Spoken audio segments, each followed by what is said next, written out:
இந்த அடுப்பு பாத்தீங்கன்னா கொரியன் பர்னர் அடுப்பு. நம்ம நார்மல் கேஸ் அடுப்புல சமையல் செய்யும்போது சென்டர்ல அடி பிடிக்கிற வாய்ப்பு இருக்கு. ஆனா நம்ம கொரியன் பர்னர்ல சமைக்கும் போது பரவலா தீ வரும். தம் பிரியாணி பெரிய அளவுல அரிசி சமைக்க இந்த அடுப்பு தரமான அடுப்புங்க.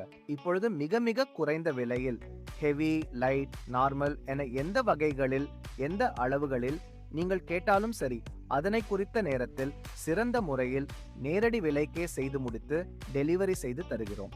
கோயமுத்தூரிலேயே சிறந்த அடுப்புகளை வடிவமைத்து அதை தமிழகம் முழுவதும் விற்பனை செய்து வரும் ஒரே நிறுவனம் நமது ஜிபிஎம் இண்டஸ்ட்ரீஸ் தான்.